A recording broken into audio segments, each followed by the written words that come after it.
Buenos días, hermanos y hermanas, les envío un saludo de paz y bien. Esta mañana se me venía a la mente una palabra: esperanza. ¿Qué entendemos por esperanza? ¿Cómo vivimos la esperanza?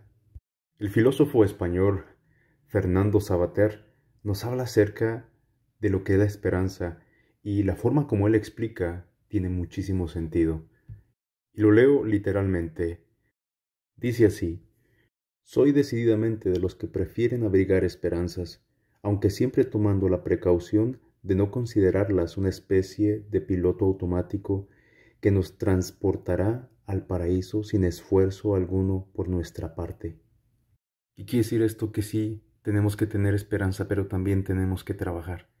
Y eso es lo que Jesús nos propone hoy en su Evangelio. Escuchemos con atención. Nuestro Evangelio el día de hoy está tomado de Marcos capítulo 1, versículo 29 al 39. El Señor esté con ustedes.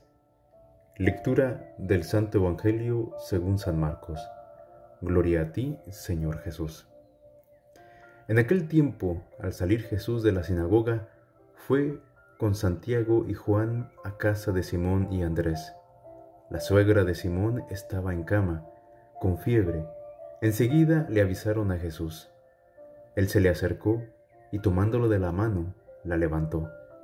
En ese momento se le quitó la fiebre y se puso a servirles. Al atardecer, cuando el sol se ponía, le llevaron a todos los enfermos y poseídos del demonio, y todo el pueblo se apiñó junto a la puerta. Curó a muchos enfermos de diversos males y expulsó a muchos demonios, pero no dejó que los demonios hablaran, porque sabía quién era él.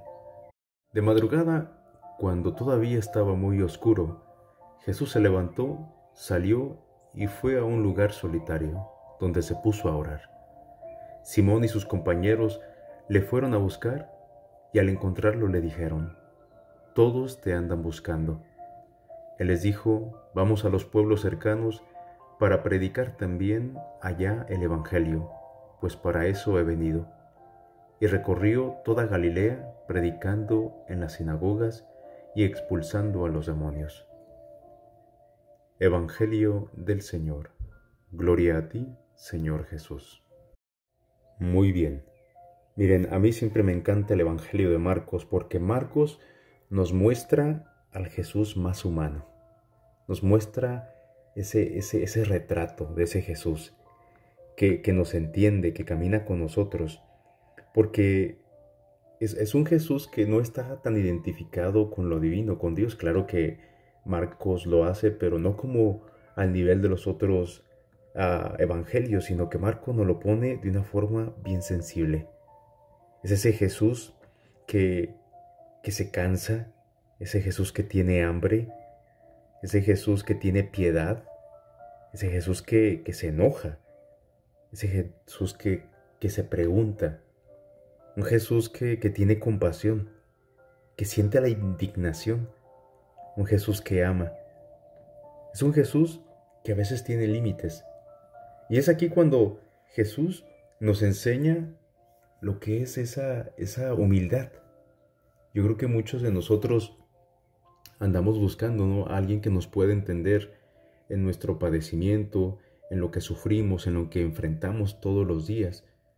Pero creo que lo que hoy nos pide Jesús es que solamente tomemos un poco de nuestro tiempo y paremos, así como lo hace en el Evangelio. Él dice que Jesús ora mucho en Marcos. Siempre está orando. Dos características del Evangelio de Marcos es que siempre está orando, y el secreto mesiánico. Solamente los demonios, Jesús y nosotros sabemos quién es Él. Pero la audiencia de Jesús en aquel tiempo con la que trabajaba no sabían. Entonces Jesús toma tiempo para todo. Toma tiempo para descansar, toma tiempo para orar, toma tiempo para divertirse, toma tiempo para estar con ese Dios, con ese Padre, toma tiempo para trabajar, para hacer el bien. Y es que es cierto, miren hermanos, que cuando queremos, tenemos tiempo para todo. Sí queremos. Vivimos en un mundo de prisas, de carreras, donde siempre estamos ocupados y tenemos tanto que hacer, ¿verdad? Una frase que escuchamos como una muletilla muchas veces es aquello que no tengo tiempo o ya no puedo. Estamos cansados siempre de nuestros agobios, de nuestras carreras y surge pronto la disculpa de que tenemos tantas cosas que hacer que no tenemos tiempo. Pero quizá tendríamos que preguntarnos si realmente eso es así, o es que nuestros agobios nos ahogamos en un vaso de agua y como decíamos, no tenemos tiempo para nada. Pero gracias a Dios siempre hay personas que realmente están ocupadas y muchas veces tienen muchas tareas, pero siempre tendrán tiempo para algo más, para algo distinto, porque habrán sabido poner serenidad en su vida por sus muchas ocupaciones y sacar adelante, pero con serenidad. Esas son personas con paz interior, personas que tienen serenidad de espíritu, que a pesar de sus muchas tareas no viven agobiados. ¿Cuántas? Conocemos varias personas así, ¿a poco no? Que saben tener tiempo para sí mismos, para su propio cultivo y crecimiento personal. También esas personas que saben afrontar la vida con valentía y con serenidad, a pesar de los problemas que se acumulen. Necesitamos aprender de gente así. Y necesitamos tener esa esperanza de que en verdad hay gente así. Jesús es una persona que nos enseña en esos momentos difíciles.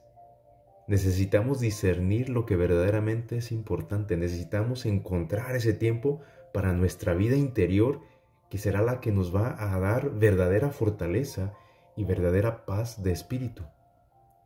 Por eso hoy les hablaba de esta palabra esperanza, pero también hoy contemplamos en el Evangelio que lo que Jesús hacía y que no solamente vivía esa esperanza, pero le daba esperanza a los demás, pero trabajaba también y los demás trabajaban también. Nos dio un pequeño resumen del día de Jesús. Dice que andaban caminando, llegaron, sanó a la suegra de Pedro, se puso a servir, algo que nosotros necesitamos, aprender a servir, a no quedarnos dormidos. ¿Cuántos en nuestros grupos parroquiales se ha apagado la llama? No, hay que encenderla, hay que echarle ganas, que no nos quedemos ahí sentados o con la flojera, porque a veces es mucha flojera. Tenemos un compromiso con nosotros mismos, pero un compromiso con Dios. Y cuando tenemos ese compromiso con Dios, vemos ese compromiso con la sociedad. Ese Jesús que todo el día estuvo trabajando y en todo momento tenía tiempo para todo. Dice que se levantó temprano el día sábado, cuando tenían que descansar. Él no, él se levantó y se puso a trabajar en día sábado, que para nosotros sería el día domingo, pero se puso a trabajar haciendo el bien, haciendo milagros. Es la gran lección hoy del Evangelio. Jesús vive en medio de nosotros, pero para ayudarnos, para comprender el verdadero valor y el verdadero sentido que le damos a la vida, a lo que hacemos. Vivió con ajetreos también, semejantes a los que nosotros tenemos todos los días. Hay un momento en el Evangelio en el que se dirá que no tenía tiempo ni para comer, pero no le faltó nunca la paz del Espíritu. Al Jesús servidor, al Jesús que a todos se acerca, que a todos escucha, al Jesús siempre en camino para ir al encuentro del otro, al Jesús que siente preocupación por la gente que lo rodea, pero al Jesús que sabe encontrarse con sí mismo, a sí mismo, al Jesús que está atento para ir o para escuchar a aquel que lo necesita, al Jesús que sabe detenerse igual a la orilla del camino, escuchando la voz del que lo está necesitando y que baja y que está ahí con él, con el que sufre, con el que está experimentando soledad. Jesús que encuentra ese tiempo, aunque sea en la madrugada, hace su oración, se comunica con Dios, con su Padre. Ese Jesús, esa presencia, esa serenidad y esa paz que nos trae en verdad cada día a nosotros, y es algo que nosotros necesitamos para poderlo transmitir a los demás. Entonces mi pregunta es, ¿sabremos nosotros de igual manera encontrar ese tiempo para no vivir agobiados, sino en paz? para encontrarnos con nosotros mismos, para también llenarnos de Dios. Creo que esa es la esperanza que todos tenemos y que no debemos de perder. Pero la esperanza, recuerda, no solamente se anhela, se trabaja para luchar. Y para esto, para sentir la presencia de Dios y para tener a Dios en nuestras vidas, hay acciones que tenemos que tomar. Para cambiar la vida y tener la esperanza de que va a cambiar, hay acciones que tenemos que cambiar. Hermano, hermana, hoy te invito a eso, a que tengas esperanza, a que luches, que lo que tú deseas se va a cumplir, pero recuerda, ponte a trabajar. Ponernos a mover, hay que ponernos a hacer, a practicar, a aprender, a leer. Pues esta es nuestra tarea el día de hoy. Aprendamos de aquel que cultivó la esperanza y que cultiva la esperanza en nuestros corazones. Que Dios los bendiga. Amén.